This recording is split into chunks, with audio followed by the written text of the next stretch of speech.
Hello again. I thought I would show you my cookbooks because I'm really trying to reduce these in a meaningful way. I have this stack and then this stack over here. And I'm trying to come up with a good system for deciding. And so I thought I would kind of hold each book, look in it a little bit, and do a funny thing where I might ask, like, do you belong here? How long have I used you? Sort of anthropomorphize the book and see if that helps me make a choice, because a lot of these were gifts and they're really fascinating and amazing, but I really want to reduce this so it's not taking up so much of my kitchen space. So I'm going to do another pass through of these books, and I will invite you along on part of the process. So we are going to go through cookbooks. A lot of these are tea related. This is a brand new one I just got from a friend, so I think she belongs here for now. This one is one I bought for myself and I still need to explore it. So do you belong here? Yes. This one is super, super cute. However, I have never used it, so I am not sure. I think it's okay to put it in the maybe pile right now. So it's okay to work through that. This Native American cookbook, a nice one my parents gave me. I'm not sure, I've never used this, but it does intrigue me, so it's going in maybe. This is a definite yes. The Ritz Afternoon Tea, I've used this a lot. And I've also used this booklet a lot of my Scandinavian recipes. So I think it belongs here. This mochi one, I have not used this yet. So I think it's going in the maybe for another pass. Japanese patisserie, I have not used this yet, but it was a lovely gift. I am definitely keeping this. Now, this is a gluten-free book. I've had this a long time. However, I think I'm gonna let it go because I have a newer, more updated book.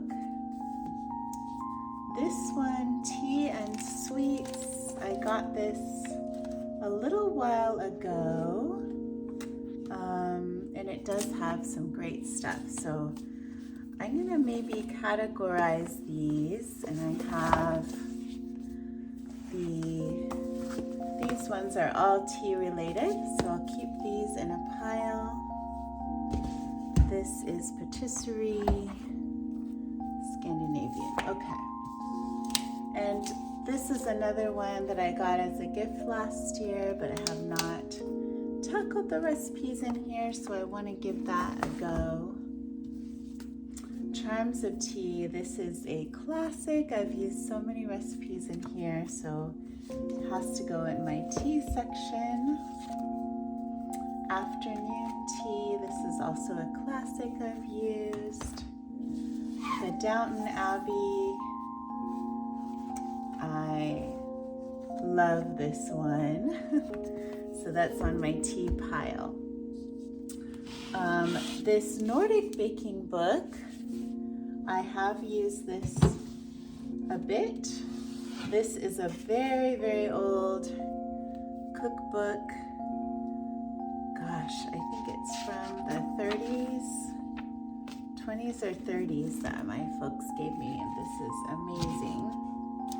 Now, this is kind of an amazing one because when I saw this, you know, I do look up basic recipes in here from time to time, However, I have other basic books, so I'm actually going to let this go. Because I also have this Fanny Farmer and this James Beard one, so those have all the basic ones. This one is really special to my husband because his mom cooked out of this same book, and so definitely this one I'm not going to keep because I can find most of those online, and it has some recipes I'd use but some I wouldn't, so this can go. This has huge nostalgia for me. However, I have another one that has a little more nostalgia. So this one has really great Mexican recipes. Now I have to kind of decide because I also have this one, which is gorgeous.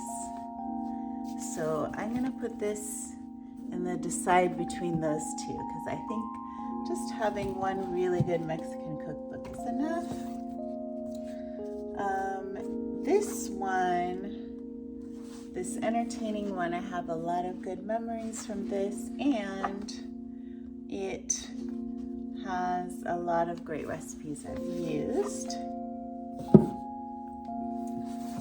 This is one I want to explore a little bit more, non-alcoholic drinks.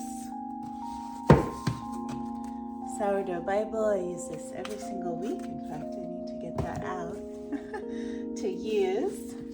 Baking Illustrated, I've used this a lot. This has been really, really good. And then The Best Recipe by the Cooks Illustrated too. So now that I think about it, you know, it's funny, I actually used this paperback one more than this bigger one here. And I think I'm going to let these three go. I think that's okay. So that does reduce things. I'm excited. So we'll see how much progress we make on the other side. So now I actually have an afternoon tea section, which I can organize a little bit by size. I think I can also get this book down here, which is exciting. And we may pare down further depending on how it goes. So that's looking really good. We'll just put that down there. Now I want to move on, scooching on the floor, to, I'm really hoping I can get all of these in one cabinet. That would be amazing. And sometimes you're not ready to let go of all things at one time.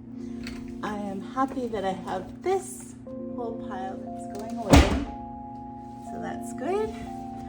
This was my mom's cookbook, so I need to keep that, and I learned how to cook out of that book when I was very young.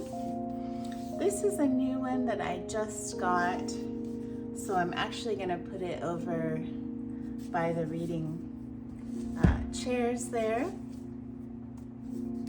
This one I love because it really has the basics of macarons. I don't make them too often, but it helped me actually learn how to make these properly. So I think I'll put that in my tea section.